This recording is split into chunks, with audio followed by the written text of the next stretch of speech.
పవన్ కళ్యాణ్ కు తెలంగాణ గురించి మాట్లాడే అర్హత లేదు, ప్రజాస్వామ్యం గురించి మాట్లాడే అర్హత కూడా లేదు. ఏంది చదువుకుండా ఆయన మాట్లాడుతున్నాడు. వాడిని ఉప ముఖ్యమంత్రి చేయడమే తప్పు.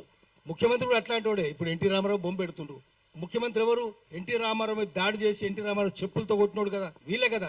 ఎన్టీ రామారావు చావు కారణమైనోడే కదా. అతను మళ్ళీ ఎన్టీ రామారావు బొమ్మ పెట్టుకుని తిరుగుతున్నాడు. నువ్వెవరు? నీకేమైనా తెలుసా? పత్రికా స్వాతంత్రం నువ్వు ఇచ్చినవా? నువ్వు ఎట్లా అరెస్ట్ చేస్తావు? నాగేశ్వరరావుని అరెస్ట్ చేసే అర్హత ఉందా? గలివర్ యాత్రలో బ్రాబ్లింగ్ నాక్స్ ఉంటారు, పెద్దగా ఉంటారు, ఆకాశం ఎత్తు, టవరింగ్ పర్సనాలిటీస్. లిలీపుటియన్స్ ఉంటారు, చిన్నగా అంగుళం అంత ఉంటారు. నాగేశ్వరరావు బ్రాబ్లింగ్ నాగైతే పవన్ కళ్యాణ్ లిలీపుటియన్. ఎక్కడరా నువ్వు? ఆయన ఎక్కడ? కాలి గోటికి సరిపోవు. ఆయన గురించి మాట్లాడతావా? నువ్వు అరెస్ట్ చేస్తావా? తెలుసా నీకేమన్నా చదువు ఉందా, శీలం ఉందా, సంస్కారం? నువ్వు మాట్లాడతావు నాగేశ్వరరావు గురించి?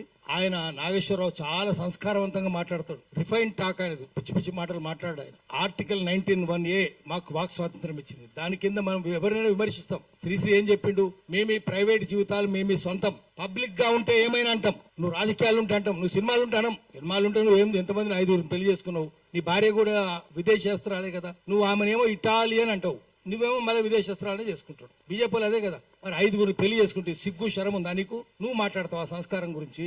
నువ్వు రోజు ఒక పార్టీ మారుస్తావు. గద్దరుండగా గద్దరుని ఎట్లా మోసం చేసిండు? చెగువేరా బొమ్మ పెట్టుకుని నేను కమ్యూనిస్ట్ అనేది చెప్పి గద్దరు నమ్మించి తీసుకొని పోయిండు. ఇంటికి తీసుకుపోయిండు, దండం పెట్టిండు, మొత్తం షర్టు ఎక్కడ చూసినా చెగువేరా బొమ్మలు. ఇప్పుడు ఎవరు బొమ్మలు పెట్టుకుంటుండు? రోజుకో పార్టీ.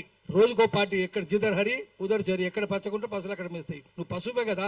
ఎక్కడ ఏ కొమ్మ మీద పండు ఉంటే ఆ కొమ్మ మీద దూకుతాయి కోతులు. నువ్వు కోతువే కదా. నువ్వు చెప్తావా? రోజుకో పార్టీ మార్చుకోనివి, రంగులు మార్చుకోనివి నువ్వు చెప్తావా? ఇప్పుడు గద్దర్ గురించి చెప్తావు. గద్దర్ మోసం చేయలేడు, చెగువర బొమ్మలు పెట్టుకోలేడు. పెట్టుకొని ఇప్పుడు ఏం చేస్తున్నాడు? ఎన్టీ రామారావు బొమ్మలు పెట్టుకుంటున్నాడు. రోజుకో కథ పడుతున్నాడు, చంద్రబాబు బొమ్మలు పెట్టుకుంటున్నావు. మరి మనం ఏమనాలంటే, మేము ఉన్నది ఉన్నట్టు చెప్తే 2-4 గంటలు జైలు నోళ్లు తెరుస్తాయి, గుండ్రాలు విసురుతారు అన్నాడు. నాగేశ్వరరావు ఏం చెప్తున్నాడు? ఆయన పాపం అమాయకంగా 2-4 గంటలు అంటే నేను జైలు పెడతామంటున్నాడు, అరెస్ట్ చేస్తామంటున్నాడు. ఇంత దౌర్జన్యం ఎందుకు? అందుకనే మనం ఏం చెప్పాలంటే, తెలంగాణ వచ్చినాక తెలంగాణలో తెలంగాణ రాజ్యం ఉందా? ఇప్పుడు మీడియా వాళ్ళు ఉన్నారు. మీడియా వాళ్ళకి అక్రెడిటేషన్ ఉందా? ఎవరికి ఉన్నది? మొత్తం శాటిలైట్ ఛానల్ అంటారు. శాటిలైట్ ఛానల్ అన్ని ఆంధ్రలే కదా. ఒక V6 టీ న్యూస్ తప్ప అన్ని ఆంధ్రలే.